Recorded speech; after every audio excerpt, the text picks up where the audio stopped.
batali ya émission yoka oyeba moko émission esalema mpona koyamba bayeneso baza na message ya kolanse na bino batalaka biso à travers notre chaîne Limba de TV mpo ani te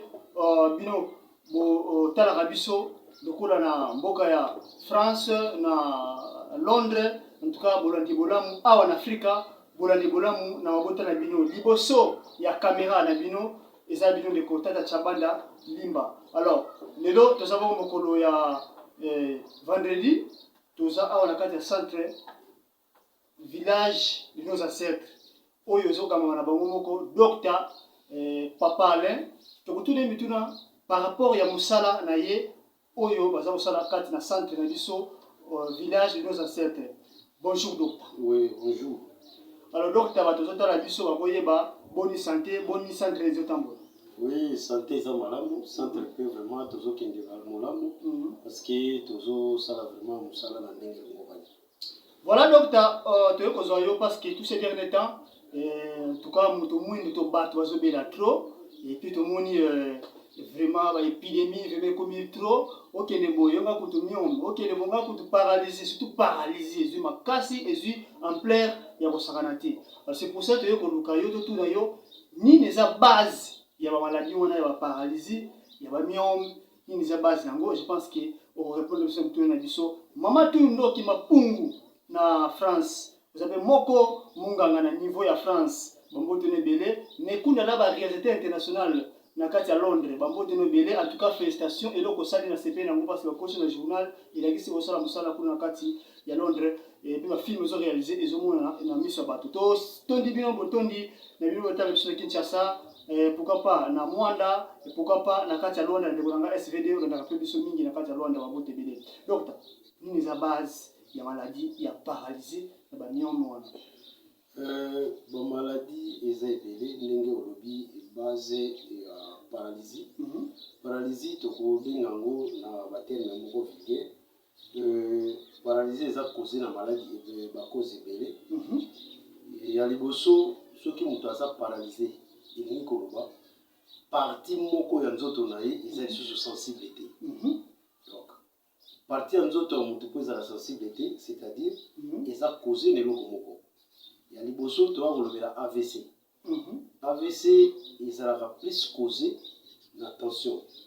Donc tension artérielle, tension ezali komata. Na moto tension emataka mingi. Donc jusque là akoya kokoma na risque soki tension emati ye jusqu'à degré ya molai et que ekopesa ye AVC soit lokolo na loboko côté gauche ezosala susu te, soit ekokata ye à partir ya loketo partie ya se eza sous sensibilité ou bien ekopesa ye paralysé. Donc AVC facial, paralysé faciale a divisé elongi ya moto na deux parties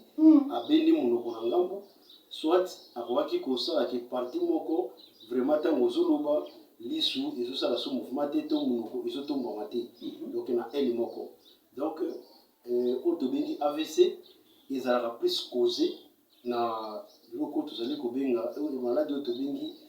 tension artérielle, c'est-à-dire tension ntango ezali komata soki ezomata yo il faut koluka déjà kozala soigné parce que biloko ezali komatisa tension bacause ezali ebele. Bandeko mosusu par rapport à basouci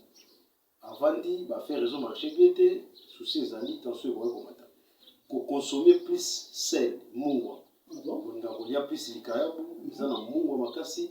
okotala ntango wana na mai te dine mungwa ozolia yango bongo biloko ozolia ezobima mungwa makasi kokonsome babiloko ezali na tomate ebele surtout oyo ya boîte epesaka mpe babiloko wana kokonsome babiloko eza na cholestérol ebele ntango ozali kolia biloko eza na mafuta ebele ekoka kopesa yo bapema omoni motema ekoki kosala mbangu mpe ekoka koprovoke yo batension artérielle et ndeko mosusu sensibilité na ye. Donc aza tellement sensible soki oye na message moko olingi koyebisa ye koyebisa yango na lombangu te fo okende nango malembe mpo soki obriske ye ntango apamuki wana tension na ye emataka rapide. Donc tension d'abord ye nde aya koprovoke AVC. Moto akitaka tension interne, c'est-à-dire tension des eaux quitta vraiment avoir pour ça la AVCT. Et moto yo amataka tension des eaux mata yende azalaka na point ya kokoma na problème bataille balotolobi AVC.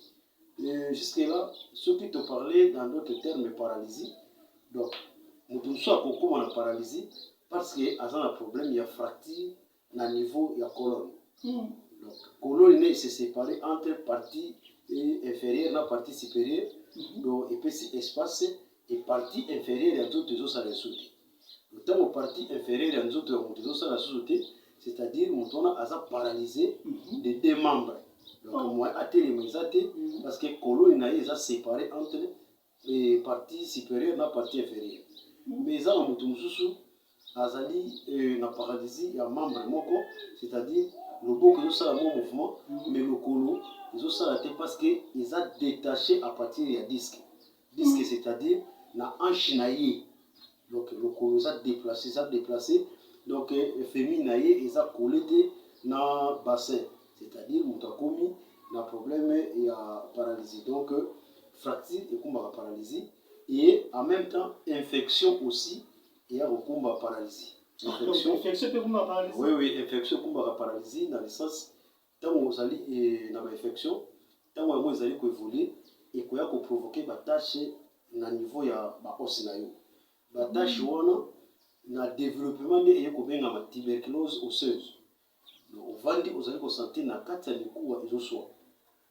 Vous sentez ezoswa makasi suka na ona niveau ya colonne na yo moto na niveau ya badisque, donc ils ressentir le moto makasi et soit makasi douleur mola les athées et de plus en plus à moi qui ne kosala ka bongo bon on appelle mutu a commis un problème ya paralysie, c'est-à-dire a commis paralysé et ba membre inférieur wana ils allaient fonctionner sous malamu parce que nous autres naïe et comme comment ba mouvement et autre part tolobaki rhumatisme aussi et combat paralysie parce que ba misisa ou ils ont nzoto ya mutu ils allaient maquiller zo circuler sous malamu te. Donc misisa comme malili et parti wana ils allaient comme insensible, c'est-à-dire ils ont fonctionné de sous-côté et muta comme un problème il y a paralysie et na kati na yango accident pe waki comme ça mutu na ndenge ya paralysie OK au sali accident et déplacer ba os disque est déplacé, espacement au niveau colonne, c'est-à-dire mon tupé a commis un problème au babingi est paralysé. Donc, ce qui te le paralysé, c'est-à-dire il n'y a que moto a un problème, il y a AVC, donc il y a un paralysé. Donc, paralysé, ils ont signifié donc, immobilité d'un membre insensible. Le membre où ils sont sensibles et comme insensible, c'est-à-dire le beaucoup est qui ça sauter. Ils ont ça sous mouvement. Le colébanda qu'on travaille, ils ont travaillé sur des commis insensibles. C'est-à-dire, dès tout bien qui est en paralysé. Mais Mouto a un problème, il y a tension. Et où tension interne et mati, et comme si les membres naïs, soit membres inférieurs ou membres supérieurs ou inférieurs, soit paralysés des deux côtés ou paralysés d'un côté, soit paralysés facial, et que ou on a tous les AVC. Parce qu'ils ont provoqué na tension et mutu mususu pe otobengaka na mongongo ya mboka manika donc c'est-à-dire buka voilà mutu mususu a commis paralysé parce que eza buka nde komeli jusque là wana nyonso ezali ba cause otosili kotanga o epesaka paralysie niome ndenge otunaki wana niome ezali kobotama il y a donc comme kyste ezalaka na mai na kati kyste moko ebotami mais nyom ezali musuni moko ebotami ndenge nzete ebotaka emoni eloko moko eboti na nzete nzete manga likasa moko ezobotama na nzete mais ya manga te aboti na étape ezali kokola ndenge pe nyom abotamaka na kati ya matrice abotama na trompe na kati ya trompe na matrice pardon abotami na trompe donc azali ko occuper place au moins na esekelaki aya kovanda ye azali kobotama et de plus en plus musuni wana ebotami de plus en plus ezoumela ezokende kokolaka ndenge mpe mwana azali kokola mpe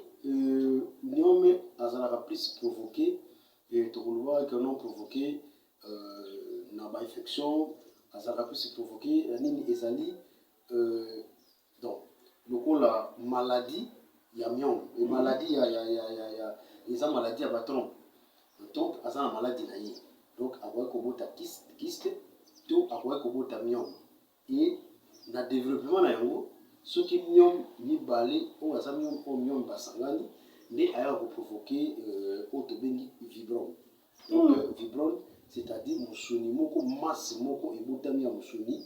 esali na mai oyo ekoka kokóma kono bato balongoli ye vibrone ezopese 4 kg oyo ezopese 5 kg ezalaka mpe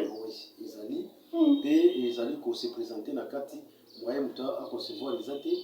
ye myome c'est-à-dire ezali maladie oyo ezali kobotama donc comme si ezali cancer ya comme si te mais c'est un genre de cancer ya trompe donc la place oyo esengelaki aévolue kobota mwana me ye aye kobota sikoyo musuni moko boye musuni wana ezali koévolue donc on peut appeler ça par un cancer de quoi de trompe donc ntango musuni wana ekoli nde tobengi yango myome donc bakoze oyo ekozaka yango eza ekozala ebele parce que mosusu ezali ensorcelé mosusu ezali provoqué par rapport ya salité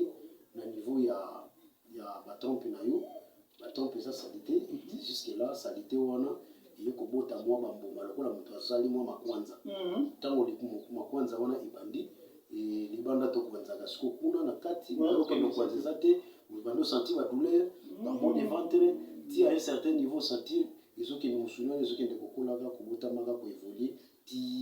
ekomi kosala baréaction na yango donc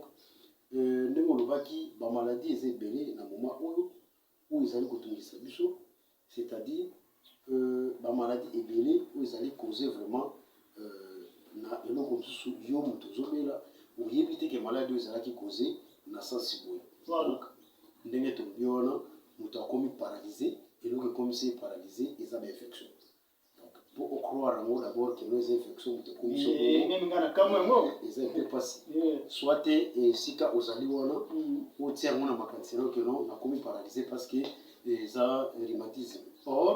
mais mpo moto akóma na état ya rhumatisme eza infection nde ekomisa moto na état ya rhumatisme parce que infection ntango yango ekoti eza lokola mai ezocircule na kati ya tio ya réseau ntango ezotambola ezotikala basalité okomona tio ya réseau pardon ebouché ntango ebouché wana mai ezokoma zo te ndenge mpe makila na nzoto moto ezosala omoni bozotambola à un certain niveau eke ndenge salité ezotikala wana akomi kobouché baveine eke makila etambola malamu te mpe ntango ezotambola malamu te eye koprovoke sikoyo rhumatisme donc partie wana ekoma insensible humidité c'est-à-dire malili ekoti donc ekoti na frigidité moko boye ezopermettre ke makila etambola te po parce que makila ntango ezotambola fo simba ke nzoto moto ezalaka na chaleur température moko epe donc température ntango tozovérifie ezokende plus ou moins jusqu'à 36 degré moins soki ebandi okende na 37 et demi et 38 moto akomi na fièvre mais température au moins 36 et demi c'est-à-dire moto aza na fièvre te donc les températures déjà ezali na nzoto yango mais ntango kosimba partie wana partie ekomi insensible c'est-à-dire osenti ke malili ezali donc oyo ekokaki kobenda bamaladi ndenge otuni mpe bandeko bino bozolanda biso eke kokanisa kaka te eke batali motu tension eza normal mais ndenge nini faut akoma paralysé mais abelaka tension te tocomprendre te tension mbala moko ebeti akomi paralysé bino bozotraite ye AVC bon ye aza na problème AVC te ntango bino bozotraitaka AVC ke non aza paralysé nzokande ye aza na problème ya fracture ya colonne soit aza na problème ya déplacement ya disque les disques là nde eprovoqué donc d'office c'est pour cela na mokuse tobengi tolobaki paralysie oyo tobengi paralysie eza provoqué na makambo ebele ntango oyo ozali na problème eza ya paralysie luka médecin na yo luka biso papa Limbongo nga nazali docteur médecin tradit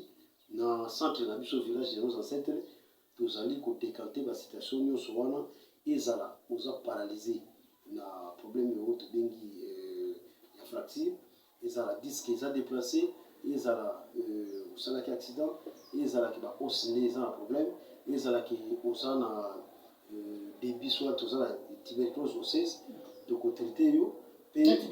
tuberculose osseuse donc oyo epesaka moto paralysie ezotia batashe na niveau ya ba na niveau ya ba os na yo c'est-à-dire os na yo komi koboya mouvement donc eya kopesa mouvement batashe de sang wana azosala na niveau ya baos et os ekomi komi rouille ekomi kose casse comme si libaya bakoteli na bainsecte ezokoma kosala batrou mpe de peine soki okei na baputu mosusu bakoluka balongola yo mokuwa wana batia yo libende tututu biso tokotraite yo tozali na batraitement na yango mpe vraiment tokoévolue mpe miome bakisi ezali bavibrone bakisi ezali donc oyo tokaki koloba na mokuse par rapport ya mituna otuni ya liboso voilà donc ntango olobi ke vraiment motu wana parce que moto azobela paralysie vraiment soki bino vraiment kozongisa motu wana normal est-ce que vous êtes sûr parce que tomonaka omoni motu wana bapesi akendaki na hôpital moko songolo azwi traitement omoni azongi normal mpena te ndenge azalaka omona kaka banda kaka kotambola mwa osati kaka ke motu oyo ananuka abiki mpena te mais bayebisi non déjà ça va fanda na yo malembe est-ce que vraiment epa na yo na centre village de nos ancêtres est-ce que motu vraiment akozonga normal akosala mpe mosala bazosalaka so banokenda bazanga bakende so bano ekendaka mosala bano bazongi mosala est-ce que c'est normal parce que ozomonaka bato nyonso benaka paralysé suka so bakomaka batiraka bakola bainapte tika na ndako afandi kaka nyonso komosalela ye est-ce que moto akozonga normal epa na bino awa na centre village de nos ancêtres jusque là tozana bango awa nde tozole maladi ya motu ezali ya kosala publicité te tosala marketing ya bilongi ya bato sino tokolakisa bino bamaladi tozana bango awa toza ampli na kati ya centre awa toza na réception d'abord jusque là toza na centre ya monene na ville ya Boma donc moto aye otuni témoignage na biso bakoyebisa yo mpe ndenge tozotravaille oba kokuta bandeko mosusu toza na bango oyo tozotravaille na bango eke bazali kozwa traitement na bango na sens moko ya malamu mpe tozali koévolue na bango sans problème c'est-à-dire oyo aye na problème ya AVC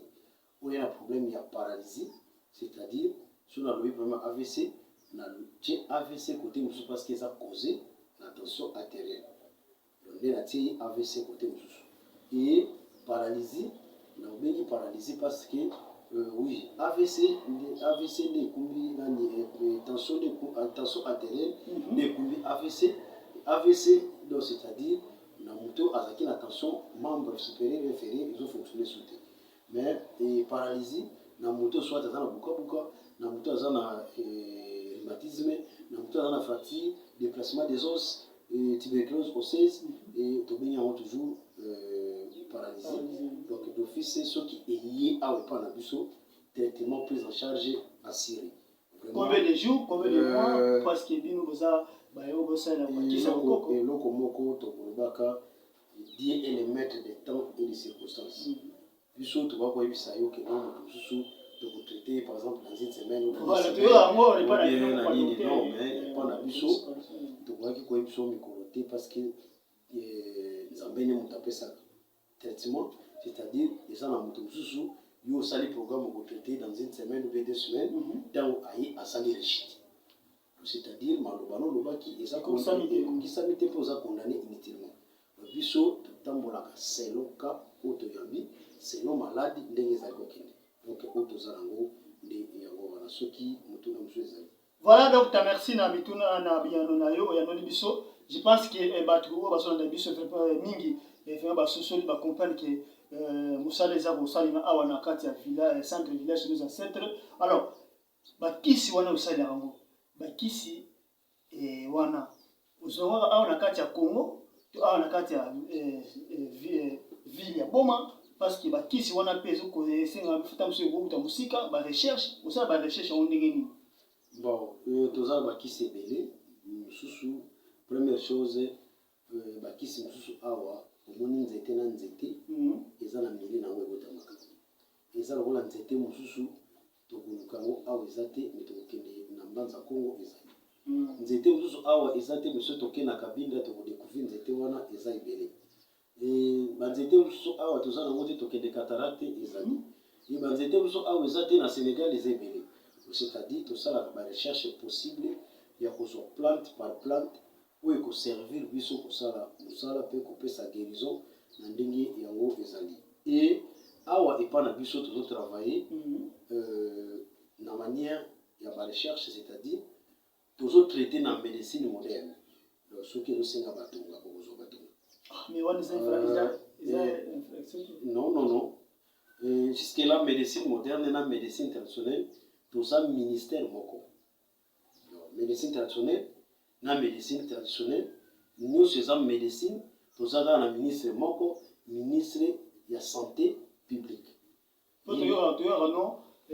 yo ozotraite na kisa bokoko otika na kisa bokoko so bana koso kisa mundele esenga otinda ye na hôpital moko ya moderne po akozwa soin awa epa na biso biloko wana eza te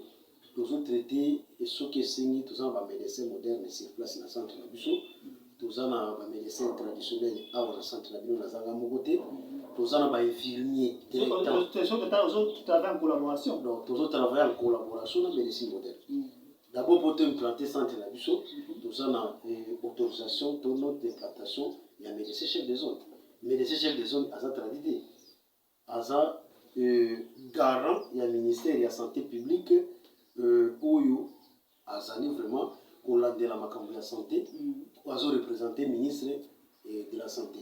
donc d'office na moto azotraite na bokoko na moto azotraite na batonga biso nyonso tozotraite nzoto moko nzoto wana nde ministère ya santé publique ye nde azali kara na yango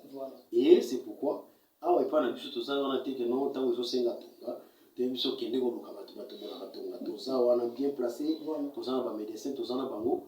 lokola docteur Matumona Ndingambote toza na ye wana c'est un vaillant médecin totravaka na ye aza médecin moderne toza na bamédecin tradi awa na centre nga moko naza médecin tradi naza na médecin Matumona toza na ye médecin moderne toza na médecin Matuvanga médecin traditionnel toza na médecin Ali Mwanza toza na médecin Ramazan Tangila aza médecin tradi et parmi ba médecin nyonso wana toza na bango mpe toza na infirmier toza na ba phytothérapeutie mosusu toza na bango lokola lipasa toza na ye donc aza un phytothérapeute toza na mama Kadija Mukau azali herboriste et phytothérapeute c'est-à-dire azali kopesa soin de santé en base de plantes médicinales soko ye ou expliquer que non naza na mot de tête ye ayebi plante oyo et soki na sali yango na écorce na zui feuille bona tuti na sali pastis na yango dans na zui tisane na pesi mutu ekobeta suite donc jusque là et eza na baka mosusu yambaka wana bayeli biso ye na bokoko moto wana mongongo na ye azokoka komela kutu te c'est faut koreanime ye siko po tokende kotia ye kisi na monoko ye azomela te okoreanime ndenge nini okotinda bango bakende na hôpital côté mosusu après directement tona médecin moderne aza sur place et toza na laboratoire et bamicroscope bakwa que ça soit tout ezali tokosala baexamen tozwi bamaladi mpe soki esengi kisi ya batonga d'abord tobandela bongo tokende na bokoko tokobanda na batonga bongo tokende na bokoko donc jusque là mpo ekoma tonga ezalaki na nzete mpo ekoma comprimé ezalaki na nzete mpo ekoma siro ezalaki nzete ezalaki likasi ezalaki mosise ezalaki mbuma donc il y aura jamais surnaturel soki naturel etikala eza te d'abord naturel après comme si naturel donc tozwi plante naturelle tosaleli yango kisi topesi kaka les mêmes plantes nde baindustrialize yango batia yango na industrie nde basali comprimé nde basali capsule nde basali pilule nde basali nyonso mosusu tokoka loba wana donc jusque là balobaka paraître bakisi na bino ya bakisi ya bokoko ezanga dose omona ozopesaka motu melaka boye Mais là, quand 1 litre, ce que c'est moi, mon y était, il y a la sauce, pèse sur 1 litre. Nous sommes dit que place on a, il y a bah ça la cabon, c'est que au problème tout ça, on a biso africain, tu vois que le bateau, le poisson mou. Donc, tout ça na kibongai, ndenge na nzila Congo balobaka, mpeve ya kimono kwame. Le temps oyo yebi osokanisa kaka yo yebi. C'est-à-dire tu vois que le baki mutu aza wana na souci na ye oya yebi onga na yebi. Soki oyebi 10, soki oyebi 10 yebaki 10 nde oyebi te. Soki oyebi 100 yebaki 100 nde oyebi te. C'est-à-dire luka oyekola soki oyebi te. Nga jamais baki sesanga mesure, c'est-à-dire na yebi que non a utiliser autant de grammes d'ail, autant de grammes ya oignon, na kotia ngona mai, na kotia 1 litre mai et toka 15 minutes, muta ko consommer un verre moko na tongo verre moko na pourquoi il faut avoir 15 verres. Yango wana ki na ye ndenge kaka to koma somba des plaquettes ya par exemple d'hexamethasone pour utiliser 2 comprimés le matin, 2 comprimés le soir. 4 comprimés par jour. Biso to lobi verre na tongo verre na pourquoi ngana yebita que non muto on appelle ce kiss jusqu'à degré tel à par exemple 60 verres. Dans 60 verres, c'est-à-dire qu'on appelle ça autant de et il y a une autre différence. Bah, qui si oisa, il y a moderne, bah, dose n'a pas réduit. Ah bon? Dose est réduit. Et au plus de tout ça, il y a manzété, ils ont naturel, dose n'a pas direct parce que aux huiles plantés, n'engue en oisa na save na yango directement aux aliko broyer peut utiliser ils sont efficaces donc et c'est pourquoi ceux qui ont toujours le baquet et ils ont la mesure azande na connaissance na yango te ngana ça déjà 18 ans na musala oyo na expérience na yango na yebi solo ya likasa ceux qui na yoki na yebi zaki oza likasa bo yo sali kisi na ndako na yo oye na ceux qui na yoki so na yebi ke oza bo ceux qui natali na relevé va dire que obo likasa oye ngana ke so bo yango te pour la nini na yebi yango et toujours aussi ba formation peut ko kuta na ba ndeko mususu pour na trouver jusque là ba connaissance mususu ebele peut permettre biso ko mettre impact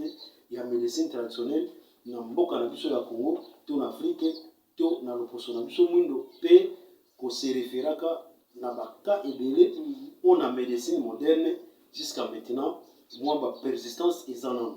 na lobité que baza incapable moi ba qui ces allés mais bazo persister nanu ko soit directement la solution mais juste trouver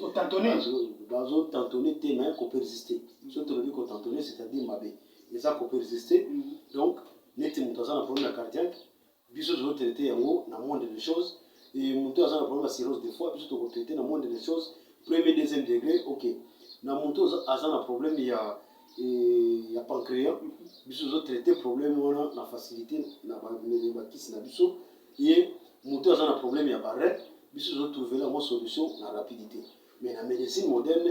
ils en pas si ba kisi ils en moins kilo donc mais la médecine traditionnelle tu dois trouver la solution nango un peu plus rapide mais ce que mutu so ayende na lobaki asa alaboni et aussi na to beta d'abord c'était na ba kisi ya mundele donc c'est ba toka pour la réanimation parce que kokota direct na misisa et ko peut sa force na nzoto na ye et permettre à la tisane à la malade